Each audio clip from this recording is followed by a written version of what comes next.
This is the Elmatic View. So, I recently stumbled across some information about some New York drug dealers on Facebook. And Facebook sometimes have a lot of bull. So you got to really do some more digging and some more research. And it ended up being very interesting for me because a lot of these guys are end up intertwining with one another. Somehow this is back in the 80s, even with some of the rap artists. And that's going to be my next segment. I first wanted to start this vlog on Alpo because I thought it would be interesting. Most of us kind of know his story if we're into that type of thing. Whoever's seen Paid in Full, definitely a loosely based film based upon the life of him and his two friends, Az, Rich Porter, and Alpo, who should have been Ace, Mitch, and Rico in the film Paid in Full.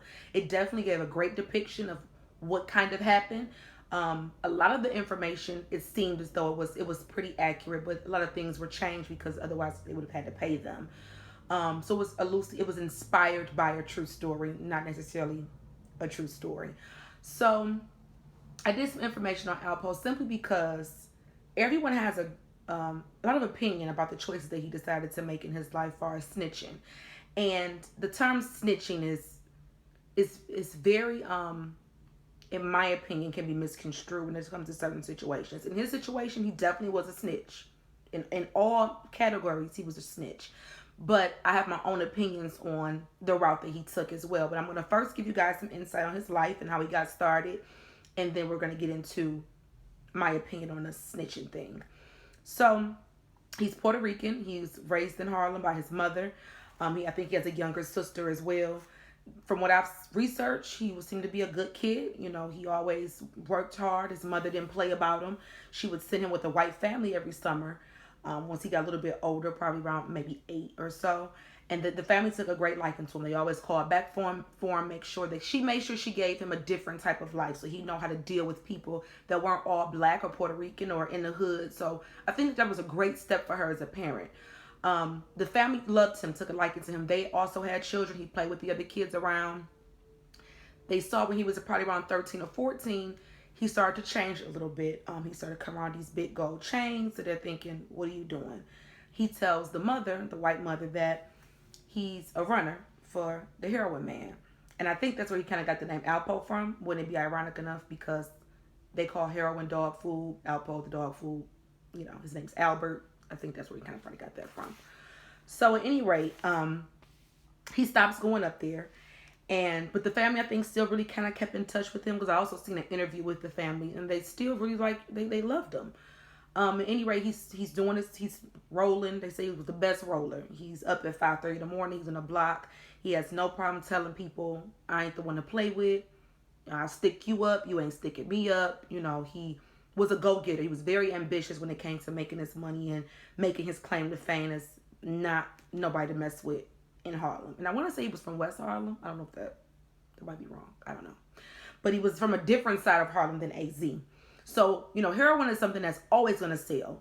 But you get into this point of the 80s when the crack epidemic comes around. But contrary to popular belief, in the beginning, AZ didn't sell rocks. He sold powder cocaine. And his powder cocaine was pure. It was, he dealt straight with the connect. There was no cutting. He had a really good price on it. So he was selling like a half a gram for like $10, which is a lot of cocaine. And people loved it. Alpo gets word of that this guy in East Harlem that's making money.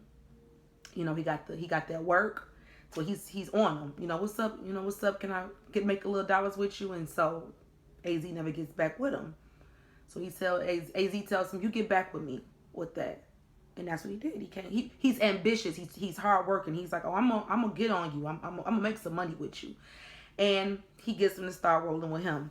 So he wasn't really even like a head honcho at that point. Even when he was rolling with AZ, a situation happens where some guys trying to stick up AZ's spots because he's running like blocks, and they said he was doing like 2 or 3 keys a day, not keys, excuse me, 2 or 3 bricks a day of cocaine. So that's a lot of money because he's saying like that's probably like 40-50,000 a brick is what they're selling at, and that's just one block doing that. They killing the game, and he's like I said, he's selling it dirt cheap, so people are gonna keep coming back and keep coming back. So some guys trying to stick them up, and Alpo handles it. What's going on? I got you. Alpo was a muscle. He didn't play those games. He was coming for you, ready to kill you, whatever. He had no problem doing that. And I think that AZ liked it about him. He liked his go-get. He liked the fact that he wasn't scared of nothing. He liked the fact that he was charismatic. It was about his money, that he was a learner. He was a thinker. He liked all those things about him because AZ also was a thinker. He wasn't really the flashy type. He got his money. He laid low.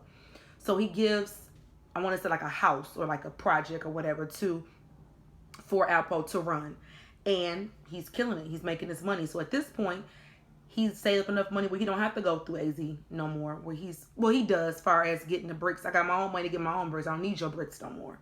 So AZ's like, cool, because he wasn't greedy. Make your money, whatever. At this point, Rich Porter's in jail. I think he was doing like a gun case or something like that. So in the movie where it says that AZ met Ace met Rico through Mitch, it actually was the other way around. So in any event, they're making their money, doing their thing. I've got a couple notes here. And Alpo ends up meeting to connect on his own. Because at this point, I think AZ gets shot. So he's kind of like, I'm good on that. I think 145th Street was doing his thing. And he pretty much gave the entire 45th Street to Alpo and said, you run that, that's your thing. And he's killing it. So he got people under him at this point that's making money. And I think they had still never, at this point, crack cocaine had come around. So it was, I think the powder cocaine had got slow because really powder cocaine was for like the rich. And you were getting, it ended up becoming cheap, but crack cocaine had like took over the world in the 80s. The crack epidemic we're still being affected by that now in 2017. So I think money got a little bit slow for them during that time, but he said they were still up crazy money. They had done they were pretty much good. Him and Rich at this point gets really cool. I like his Ace Boon Coon. AZ's chilling out. He don't want to be bothered because he's been shot. He's kind of like, I'm falling out the game. Him and Rich get real cool. They hanging out tough. That's his boy. He loved him like a brother. They weren't really into going out of town, taking trips. Before it was Miami, it was Virginia Beach or Myrtle Beach. They were going out back then. So Alpo, another homeboy that said they're going to go down to Myrtle Beach. They go down there, it was like dead. They weren't too far from Virginia Beach. Still about 6 hours maybe, they go to Virginia Beach. So Virginia is that DMV area.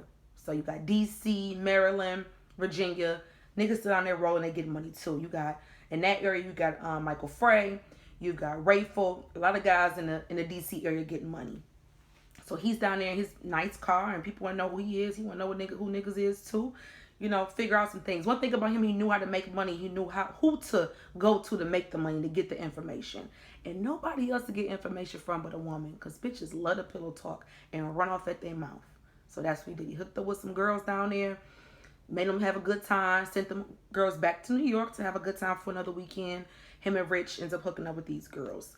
And some other situations go on. Alpo said he's going to go to DC for a minute and chill out with the homegirl. And they kicking it. That's his girl. And she knows a bunch of heavy hitters in DC. And she's messed with nothing but niggas with money. So she's introducing him to different people. Niggas down there thinks he's the feds. So he knows another guy out there who basically vouched for his character. Like, I ain't shit about the feds, about this nigga. He gets money. I ain't think he down there trying to fill the spots out to figure out what's going on. So during that time, he's learned their lingo. He's learned their neighborhoods. He's met and rubbed elbows with the right people. So at this point, he's a complete wholesaler with the work. It's no more, blocks. It's no more neighborhoods. He's basically like the middleman between the connect. So he's getting work to people. So even if he's able to make a couple $1,000s off that, he's good with that. Because at this point, he said he had millions probably saved up at that point, which is crazy. Because I don't even think he probably was like 20 something. He was killing him. Like, this was real money back then. So the stuff this is real money. Millions in your 20s. Now, not late 20s, like early 20s. I think he was born like 68 or something. So he's like 50 now. He's released from prison. So he definitely was in his 20s in the mid 80s or whatnot. So moving past that point. Excuse me. I'm sorry. A friend of his tells him about this guy, this murderer named Wayne Perry, who's in jail. They want to get him out. So he kind of finds all his information about Wayne Perry and said it would be best for him to get Wayne Perry out of jail. He didn't know him because it would benefit him in the long run by having some sort of muscle behind him to protect him in a foreign land. He's in some place that's nothing like Harlem. It's not his stomping grounds. where Wayne was extremely respected and he was a well-known killer down there, had no problem killing a nigga in his house, in his mama's house, wherever. So he bounds him out for $10,000. Him and Wayne become really good friends. You know, he's moving and shaking down in DC. He's making his money. He didn't give Wayne a lot of information to know about him because he figured it was too much information would be too much considering the type of character that Wayne had. Even though Wayne was a very loyal person to him, because Wayne considered him like a brother, even though we'll get to that later. He still didn't give Wayne a whole lot of information to know. So he's, you know, him and Wayne are taking care of niggas, killing niggas in DC. They kill Michael Frey, some other guys as well down there. So at this point, we're gonna get into the Rich Porter situation, how he kills Rich. So the information that I gathered was that it was a situation where Rich's connect was in a dry spell. They didn't have any work. So he was going through Alpo's connect to get the work. And Alpo didn't mind because that's my boy. It's like my brother. I don't want to see him eat. I want to see him make some money. So it was a time where Alpo wants to have been out of town and Rich ended up meeting with the connect on his own. It was a Dominican connect. So he's working with him hand in hand. And like I said, Alpo had no issue with that. You make your money. So at some point, before when they were doing business, when Rich had his own connect and he would give Alpo some work, Rich would tack on his own 1,000 or 2 on top of that, which was no issue because I'm going through you to get my shit. But when he was going through his guy, Alpo didn't charge him any extras on top of that, which he, you know, they were just different type of people. But when you got your own connect, I have no issue with you adding your money on top of that to make yours because I need you at this point. Well, Rich was finessing the game, basically telling him the new work that he was sending to Alpo in DC was from Rich's connect when it was actually from Alpo's connect. So at this point, he was getting over on him like hundreds of thousands of dollars because he was spending $500,000 with him at any given point on work. So he ends up finding out because he ends up running into the Dominican connect and he's like, so you, what's going on? You know what I'm saying? You ain't got shit popped off? He like, what you mean? I've met with Rich several times. He like, no, you haven't. He like, I just gave him 60. What are you talking about? He's like, no, you haven't. So he describes it to him. Kind of find out he had. So it blows him because he like, damn, that little money mean that much to you that you gonna fuck over me for? But that's when he says that he killed Rich for business, never personal. It's a real fucked up situation. But what we do for money and what we do for respect, because at that point he felt insulted. He felt disrespected. Like, damn, what you do to me out of all people? You know, so I get it, but I don't. It's a real bold situation, but that's what he says is the reason why he killed him, because when he asked Rich about it, he constantly denied it and lied about it, and he felt like you're insulting his intelligence, and it was on and popping from there. So him and the guy that Alpo ends up killing later, a guy named Gary, is who kills Rich. They go to New York and they kill him. So he's still doing his thing down in DC. They still killing niggas left and right, making their money, whatever like that. So he ends up getting picked up. I want to say Rich's cousin tells on Alpo about some other stuff, and you know, probably on some angry shit because they know he killed his cousin. You know, everybody pretty much knew back then it had something to do with him. So he tells on him. He gets busted in a car with his wife, and even before then, he killed this real fine Brooklyn drug dealer named Demencio Benson. He probably would have been my type back in the day. He was a very nice looking guy, rest his soul. Real nice looking guy. He killed some over his wife too. He didn't play about his wife. He killed 2 guys over her, disrespecting her in some type of way. A friend of his and Demencio Benson, who was a Brooklyn drug dealer, which I'll get into his story my next segment. But so he gets picked up and his lawyer's telling him that they got you on 14 murders. He didn't even get indicted for drugs. He got indicted for killing niggas. So 14 that they collectively, the feds put together between New York and DC. So he spends about 7 months in jail before his attorney's telling him, you know, they're trying to give you the death penalty. And if you give up Wayne, we can knock your sentence down. So he rattled back and forth between that. And that's what he did. And to him, he did what was best for him. Even though Wayne was extremely loyal to him, he felt like, at least I got to outdate. So let's get on that. Snitching, in my opinion, is you tell on me and we did the shit together. and you got caught and I didn't. So you take me down. And that's what he did. Now, I'll say this to you. You don't know what you're going to do when you get that time set to you. And I feel like a lot of us can't make an opinion on Alpo because we ain't done the shit that he's did. You know, we ain't killed, we know 14 murders, okay? This nigga probably done killed 30 motherfuckers. You know what I'm saying? He done sold so much dope without a fear. Without a fear. He killed Demencio Benson in broad daylight. Had his homeboys kill him at a basketball game. He had no heart. He was heartless. He gave no fucks about nothing. We couldn't have done that. So who are we to say how he felt in that moment? Is a bold situation? Yes, it is. And I'm not validating what he did because it was a whole ass nigga move. But I will say this. When they telling you getting a needle, we just seen it last Sunday with Ghosts. They trying to make him give up Tommy. You never see your family again. You never see your kids again. You'll never see your mother again. Nothing. But if you give up dog, you might have an outdate. So he gives up Wayne, and he still gets 35 years. But he ends up doing 25 to 35 because he is, rumor has it, allegedly, he's home. And all of these things are alleged. I've gotten this from information I've gathered online.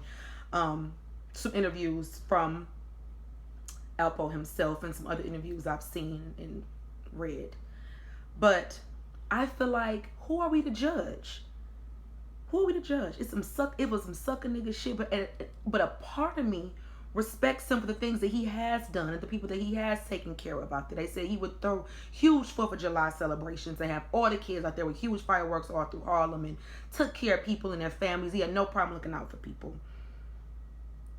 When you get that time, I know niggas that can't do 90 days in county that will call a bitch all day long. Call their mama crying, shaking the blues. Can't do 5 years. Let alone they telling you getting life. What you gonna do? Don't tell me that you might not be able to sing the blues. And if you can, if you don't sing, more power to you. I respect you. I'm gonna tell you this. I'm not the type of broad that can do that. I don't want to know nothing about nothing illegal. I don't want to do nothing illegal because I am scared. And I am cute. I don't want to go to jail. And I'm going to tell you this, brother. You know I love you. My man go to jail for 20 years. I'm going to send you money. I'm going to send you naked pictures. I'm going to write you. I might come visit you. But I'm going to move on with my life. You know why?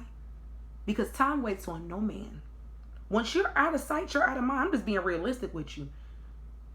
That's the fact of the matter. And a broad that tell you that she waiting 20 years with nigga, she's a lie. She's done her thing. Now they might come home and they might be together, but she done her thing.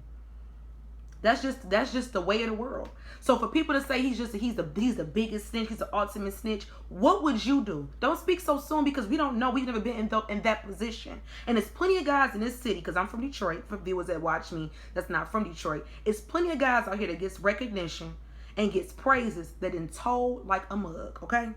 Because we don't know. We don't know. We haven't read those indictments, especially my generation. We just going off name recognition and what we think we know, what we think sound good. Guys that ain't done them about 5 years and told on plenty folks. And one thing that he didn't do, he didn't tell on his people because he felt like them niggas out the way. DC niggas out the way. If I ain't tell nobody in Harlem, that's what my loyalty is. That's what he figures. It's still a messed up situation. Like I said, it's no type of justification.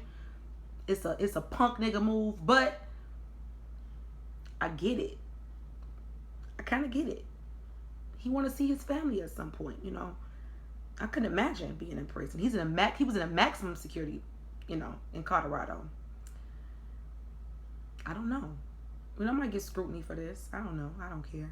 I just was thinking about it. You know, people have so much to say about Alpo, but you have never walked in that man's shoes. You could have never done what he's did. No, he was a savage. He killed his best friend. And I'm sure he had millions when he went to prison. So that little money Rich got from him wasn't shit. He got the money back ultimately because he was going to exchange some shit when he went to meet up with him and killed him. And he rode around with that nigga's body and dumped him off near his brother. He didn't kill his brother. That's a real story. His brother really was kidnapped. His brother was really kidnapped by his uncle and his uncle's friend. That was a true story. They really found them in the same vicinity. They really found them. All that was for real. But he was a savage. That's a real life, you know. I don't know. You know, everybody say that they feel different about Frank Lucas, and he was, to me, way worse, you know. Nikki Barnes, a lot of people didn't sung. Because you never know when you get those words that you are getting life or the death penalty. You know, he's taking every people's lives, and that's just karma back. For damn sure he not coming back to New York. He ain't going back to Harlem for sure. He couldn't, he had to be completely out the way. He's probably living under the bridge, like, under the world, like a whole nother land. He should probably live on Mars at this point. Because people don't forget shit 25 years later. Rich been dead since 1990, I think. Alpo's been going since 91. And it's still relevant. People still talk about it because he still was kind of iconic in his own right. I mean, Alpo Martinez. So this is my whole thing. If you can't do the time, don't do the crime. Stay your ass on the sidewalk if you can't fuck with the streets. Because I couldn't do it. So this is a blog that's totally different than things that I've done before. But I think that this is relatable for people. People kind of wanted to hear this. So my next vlog is going to touch on some things about some heavy hitters in New York back in the 80s that had some ties in to some other people that we know about, and some things that might surprise you, things that you might already know. But I think it might be some entertaining information because my people, they kind of want to hear about this type of thing. So why not give y'all that information a little bit? It's just a messed up situation because, you in the street life, you killing people. And I lost my father. My father was murdered when I was 12. I've said that before. It was a horrible experience growing up without a father, being murdered. All for the street life, So that's it. You either dead or in jail. So you pick it. It's walk out of it when you can. AZ did it. He was smart. He smartened up, opened the market up. So that's all I got for you today. Just some little thought-provoking something, because I just don't know. You just don't know what you do when you get that. You know what you would do. Because Ghost was ready to sing on Tommy. And y'all love James St. Patrick. Don't speak too fast. Don't judge everybody because you don't know if it was you.